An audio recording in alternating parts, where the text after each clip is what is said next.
All right, you ready for this? We're going deep, deep into a world of male exotic dancers and the woman who runs the whole show. It's BT plus all the Queen's men. Definitely a world I know nothing about. Well, that's what we do here, right? We learn together. Right, yeah, absolutely. So this show, it's all happening in Atlanta, centered around this male strip club. Oh, wow. Yeah, it's called Club Eden. Okay.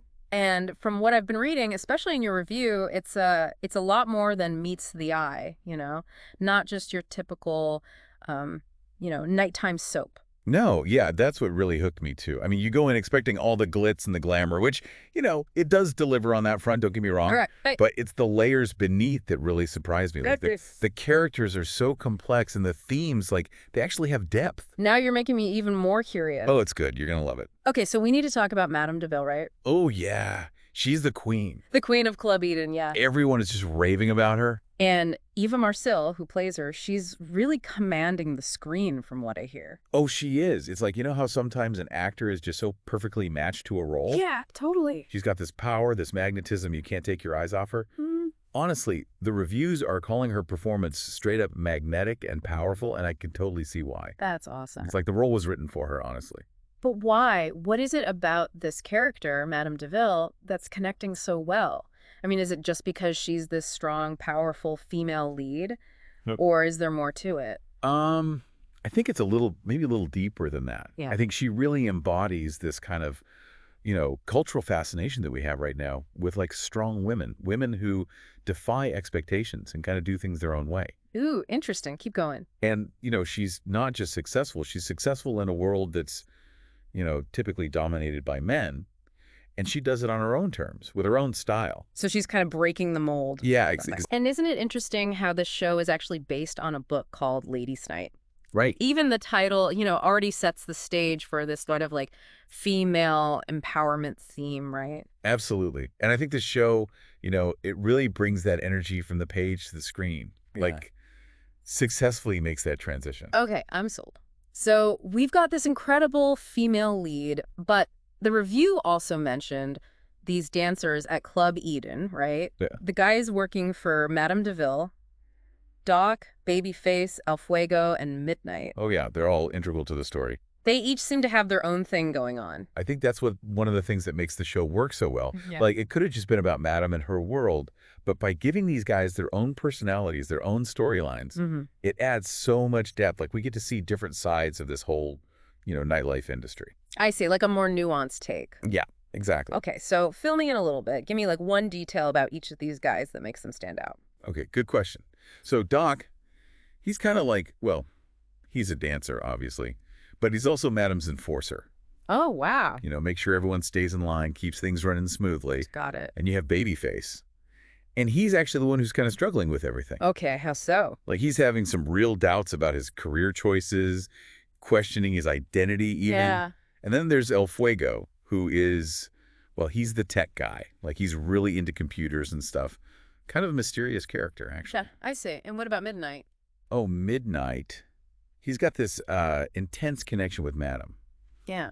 And that definitely fuels a lot of the drama. Let's just say that. All right, so we've got the queen, we've got her knights, but I remember the review saying it's more than just glitz and glamour.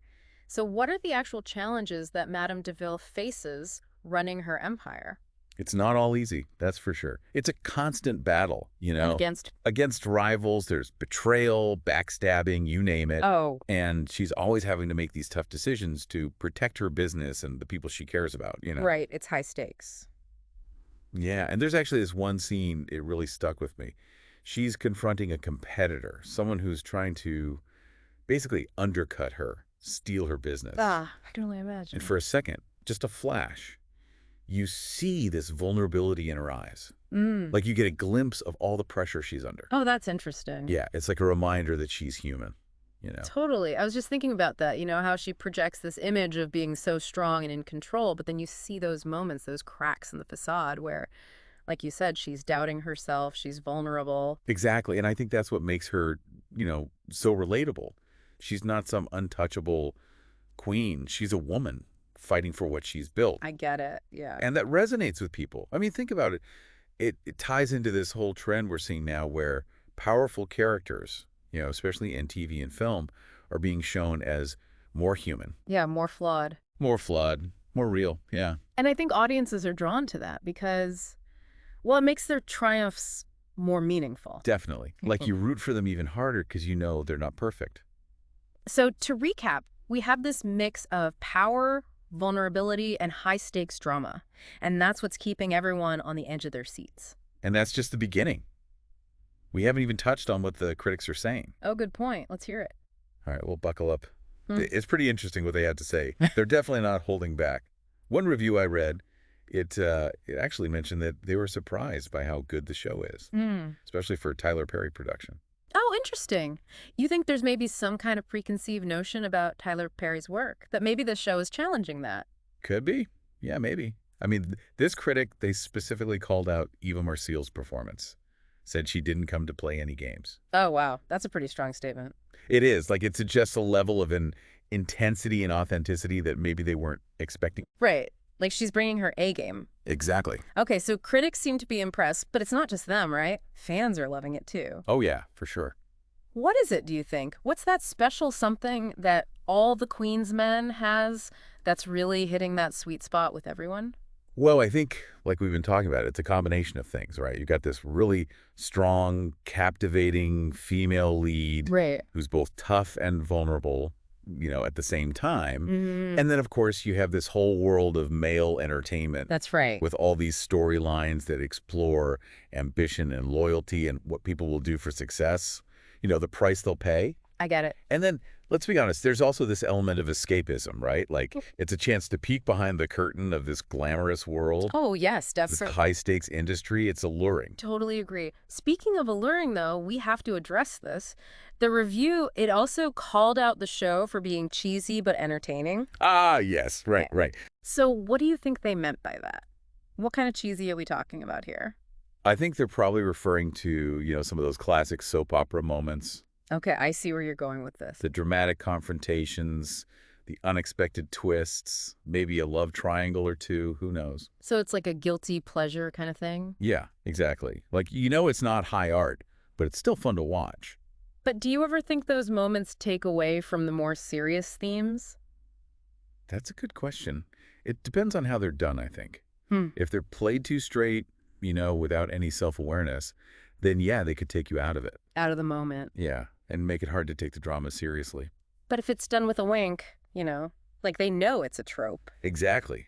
Then it could actually add to the entertainment. It's all about finding that balance, right? Yeah, like Wow. think about those old nighttime soaps, Dynasty or Dallas. So over the top, but people loved them. They were full of drama. They were, but they also had, strong characters, good storylines. And I guess that's what kept people coming back for more, week after week. It's a formula that works. And all the Queen's Men seems to be doing the same thing. Seems like it, yeah. It's got that same energy. Okay, so we've got these strong characters, dramatic storylines, a little bit of escapism, and some, let's call them guilty pleasure moments. That sounds about right. What's not to love, right? Right. I'm hooked. But I'm curious, what do you think is more important to Madam's success? Is it her business skills, her strategy, or is it just her personality, like that sheer force of will? Oh, man, that's a tough one. Yeah. It's like you can argue for both sides. I know, right? But honestly, the thing that stands out to me the most, I think, is how she uses the people around her. The men.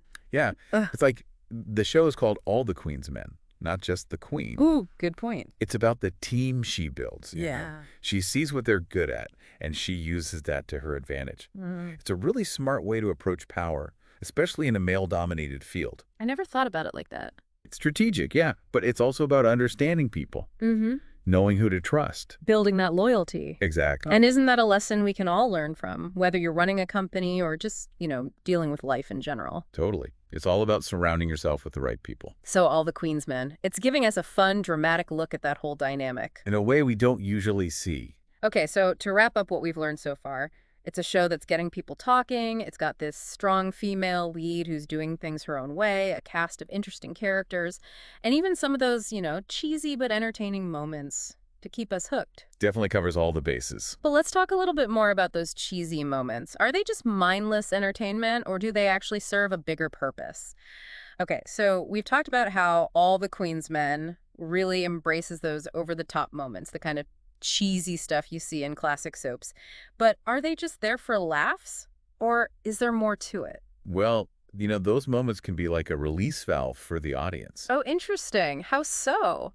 I mean, they break up the tension, give you a little comic relief. So you're not getting bogged down by the heavier stuff. Exactly. And it gives you, the viewer, a chance to kind of process those themes without getting, totally overwhelmed. I like that. It's like you need a break every now and then, right? You do. It's like a roller coaster. You got to have that slow climb to build the suspense before the big drop. Yeah, that makes sense. And in a show like this, with all the power struggles and betrayal and ambition, those lighter moments, they're important. They help keep people engaged. It's about balance. It is. And it actually makes the dramatic moments hit even harder because you have Yeah. that contrast. Yeah, so it's not just about being cheesy for the sake of being cheesy. No, not at all. It's a storytelling technique, really. Okay, now I'm really curious. Give me an example. Like, what kind of scenes or plot points do you think fall into this category? Hmm. Well, let's say, without giving anything away, imagine two characters having this huge argument, and then, bam, one of them throws a drink in the other's face. Oh, classic. Right. Total soap opera move. But it instantly injects this energy into the scene. Things are about to get messy. I can picture it perfectly. That's something you wouldn't see in a more, realistic drama. Probably not, but it works here. It fits the tone. And those are the moments that people talk about, right? Absolutely. Yeah. Water cooler moments, instant memes, the whole 9 yards. But you know what else is interesting? It's those moments that often tell us the most about the characters. Or for sure. When people are under pressure, their true selves come out. Like when they snap and say something they don't mean, it gives you a glimpse behind the mask. Exactly. So even something like throwing a drink, it could tell you a lot about their motivations or their relationships. Makes them seem more human, more relatable, even with all the drama. And that's what people connect with. It's not just about the escapism or the glamour. It's the characters. The characters, their stories, that's what keeps you invested. It's that blend, right? The cheesy stuff with the more grounded, character-driven parts. Yeah. It keeps you coming back for more. It does. It's entertainment, but it's also substance. It sounds like All the Queen's Men is really finding that sweet spot. They are. They're doing a great job. Well, for everyone listening who hasn't checked out this show yet, hopefully this deep dive has given you a taste of what makes it so special. It's got those over-the-top moments, but it's also got depth, compelling characters, thought-provoking themes, a bit of escapism. You might find yourself connecting with these characters, their struggles, even more than you think. Because at the end of the day, we're all just trying to figure things out, trying to build our own empires. That's a great point. It's something to think about. Thanks for joining us on this deep dive into All the Queen's Men. We'll be back next time to unpack another fascinating topic. Until then, keep exploring the stories that shape our world.